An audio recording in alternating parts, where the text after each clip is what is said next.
श्रावण मास पवित्र महीना, आखिरी सोमवार। बाबा भोले हम सब पर कृपा बनाए रखें। नमस्कार। अटल बिहारी वाजपेयी से लेकर के अभी तक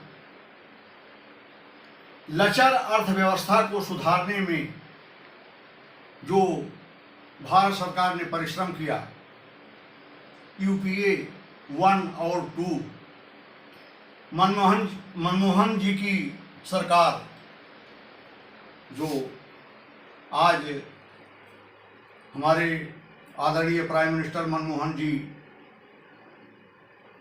इस दुनिया में नहीं हैं, स्वर्ग में उनकी आत्मा को शांति मिलती रहे। हम भारतीय इसके लिए बाबा भोलेनाथ से प्रार्थना करते हैं। इतनी लचर व्यवस्था, इकोनॉमी इतनी खराब स्थिति, मनमोहन सरकार ने इसको संभाल करके जिस किसी तरह 11वें स्थान पर लाया। 11वें स्थान पर हमारी अर्थव्यवस्था 2014 में आदरणीय मोदी जी की सरकार आई, बीजेपी की सरकार आई और उनके भी ये समझ में आया कि अर्थव्यवस्था ही एक प्रमुख रीढ़ की हड्डी है, जिसके ऊपर भारत देश या कोई देश स्थिर होता है, खुश होता है, प्रसन्न होता है। वहाँ के देशवासियों के जीवन में एक नई उमंग आती है। जिन्होंने इस अर्थव्यवस्था को खूब परिश्रम करके 11 साल पर में चौथे स्थान पर लाकर खड़ी कर दी। टॉप 5 में हम भारतीय अर्थव्यवस्था के लिहाज से इस समय चौथे स्थान पर हैं और तीसरे स्थान पर बहुत ही जल्द हमारा भारत देश अर्थव्यवस्था की दृष्टि से आ जाएगा।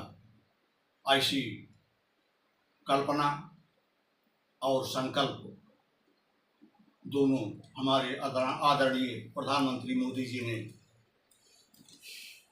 किया है। इसी के बीच में ऑपरेशन सिंदूर के अंतर्गत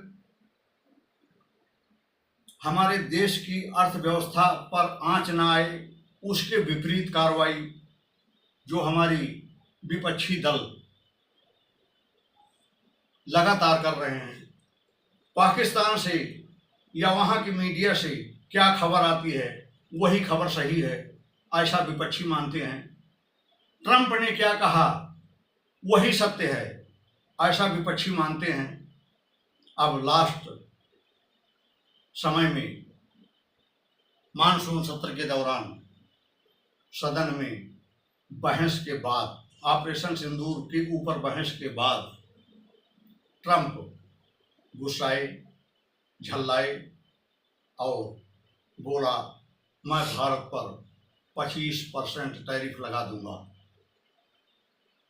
बड़ी अच्छी बात, आप सुपर पावर, सुपर देश के मालिक हैं। आपकी जो इच्छा है, करना चाहेंगे तो कर लेंगे, कौन रोक सकता है। विपक्ष चाहता है कि उनके मुख से निकले हुए लफ्ज के तुरंत बाद उनकी जीभ काट ली जाए। ऐसा संभव नहीं है। वह दिन गए जब किसी पेड़ में, वृक्ष में फल की मात्रा अधिक होती है तो वह पेड़ झुक कर रहता है। उसे डर रहती है कि आंधी तूफान में हम कहीं टूट न जाएं। इस समय हमारे भारत की डिफेंस, सामरिक व्यवस्था और अर्थव्यवस्था इतनी अच्छी है। हमारे भारत में इतना फल लगा हुआ है कि झुक कर कह रहा है। कूटनीति और राजनीति कभी ये नहीं कहती कि आप अकड़ करके किसी से बात करें। 193 देश हैं, 193 राष्ट्रपति और प्रधानमंत्री हैं। कौन क्या कह रहा है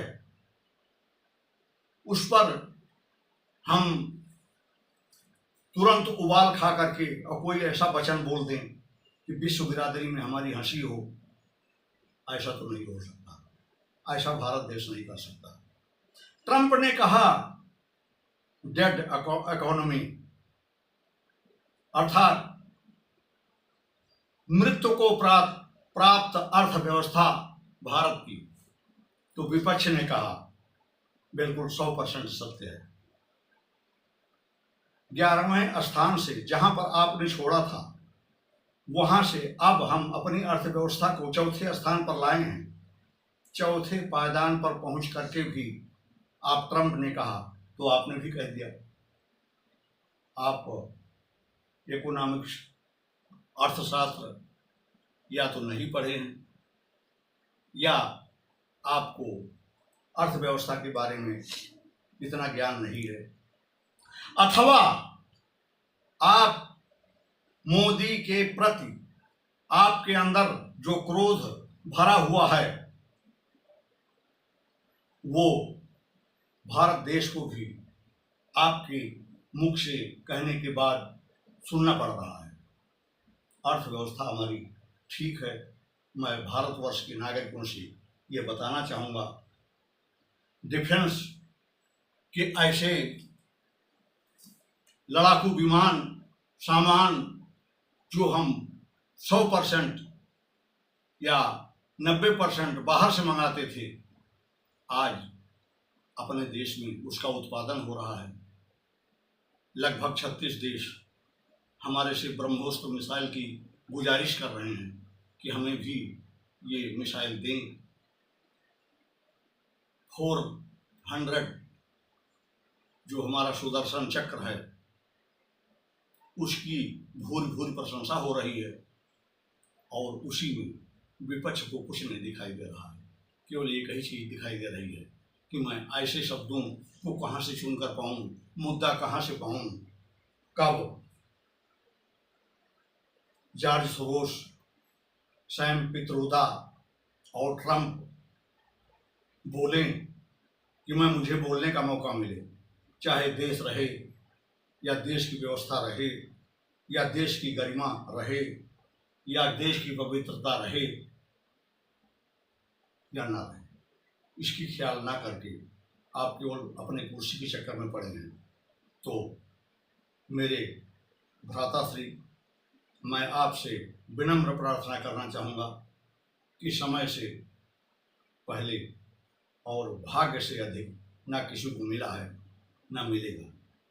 इंतजार करें समय का, भाग्य का। अगर कोई किसी की भाग्य रेखा ये कह रही है कि वो भारत का एक नए भारत का निर्माण कर रहा है, तो अगर आप भी नए भारत की कल्पना करते हैं तो उस कुर्सी का आप समय का इंतजार करें, बौखलाएं नहीं, ऐसी वाणी ना बोलें जो हम देशवासियों को बिल्कुल ही खराब लगे या हमारे देश के गौरव पर आघात पहुंचाती हो।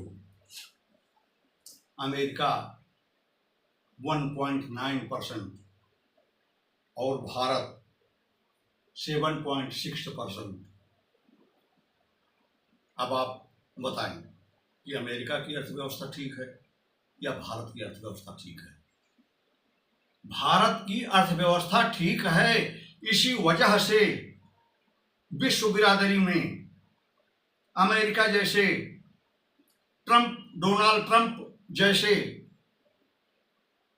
हमारे से ईर्ष्या और जलन करने लगे हैं। इसी वजह से ऐसी वाणी बोलते हैं।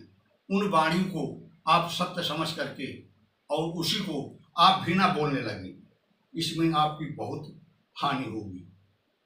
दूसरे देश के द्वारा क्या कहा जा रहा है उससे पहले अपने देश के प्रधानमंत्री, रक्षा मंत्री, गृह मंत्री, विदेश मंत्री, वित्त मंत्री द्वारा जो कहा जाता है जरा उस पर भी नजर डालें।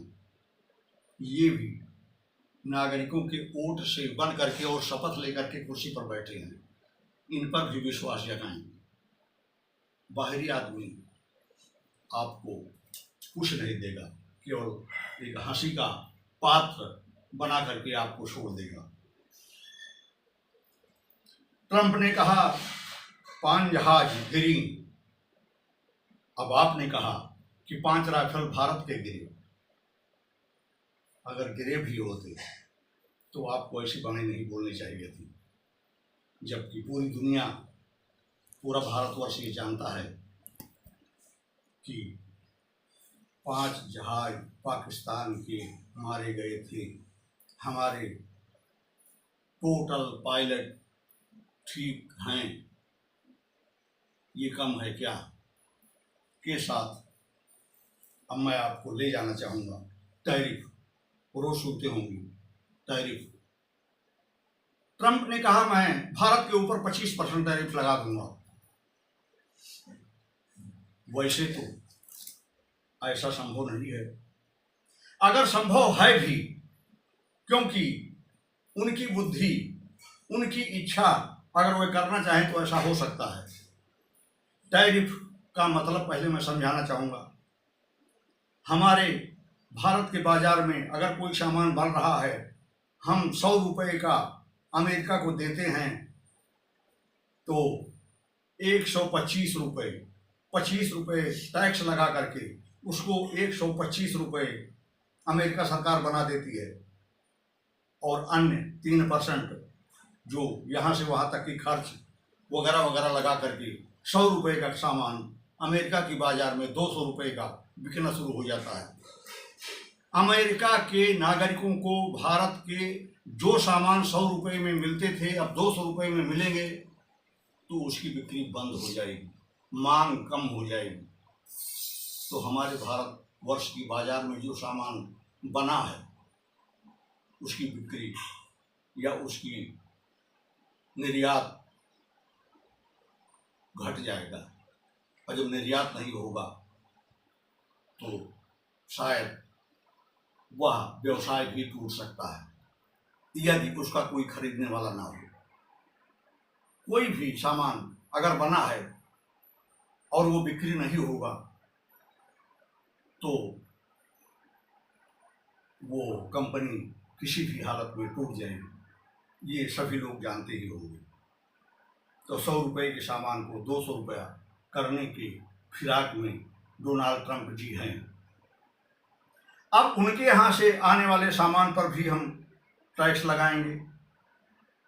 यहाँ से जाने वाला सामान भी हमारा बिक्री नहीं हो रहा है, हमें लाभ नहीं हो रहा है।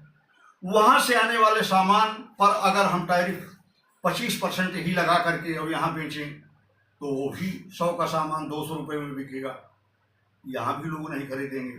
दोनों बाजार में यह सामान नहीं बिकेगा तो अर्थव्यवस्था पर असर तो पड़ेगा। पिछले ही भाषण में शायद, अगर मैं सही हूँ, तो जब हमारे आदरणीय प्रधानमंत्री मोदी जी बनारस में आकर के बनारस की किसान जनसभा को संबोधित कर रहे थे, उसमें उन्होंने कहा था कि ध्यान देने वाली चीज ये है कि विश्व बिरादरी की अर्थव्यवस्था डामाडोल हो चुकी है, हमारी अर्थव्यवस्था स्थिर है, हम अभी भी प्रोसेस में हैं, प्रोग्रेस कर रहे हैं अच्छी अर्थव्यवस्था के लिए। मगर जब दुनिया की अर्थव्यवस्था डामाडोल है और डोनाल्ड ट्रंप जैसे 25% टैरिफ लगाने के लिए तैयार हैं, तो अर्थव्यवस्था अपनी भी खराब हो सकती है।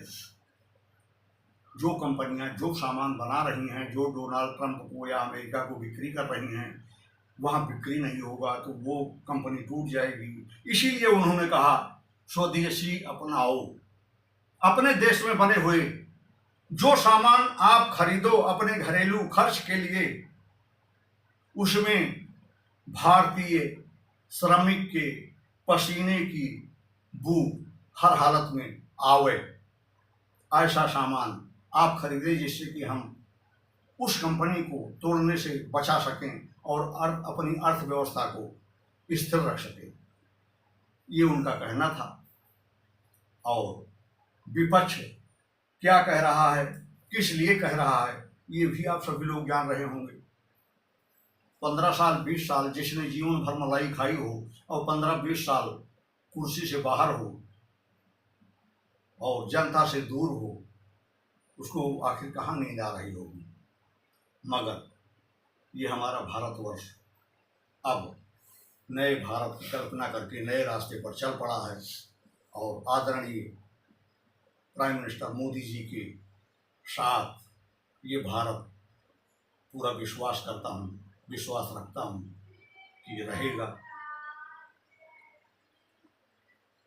दुनिया की अर्थव्यवस्था डामाडोल हो, लेकिन हमारी अर्थव्यवस्था अपने जगह पर स्थिर रहेगी। हम 4 से तीसरे अंक पर पहुँचेंगे के साथ बहुत अच्छे कार्यों, भारत सरकार के कार्यों को देख करके जो हमें प्रसन्नता हो रही है, इस प्रसन्नता को आप लोगों के साथ साझा करके यूट्यूब चैनल यक्स मैन बेशफ NB सिंह को सब्सक्राइब करने और लाइक करने और शेयर करने के लिए आप लोगों से विनती करना चाहूँगा। बाकी तो आपकी मर्जी के साथ। जय हिंद, जय भारत।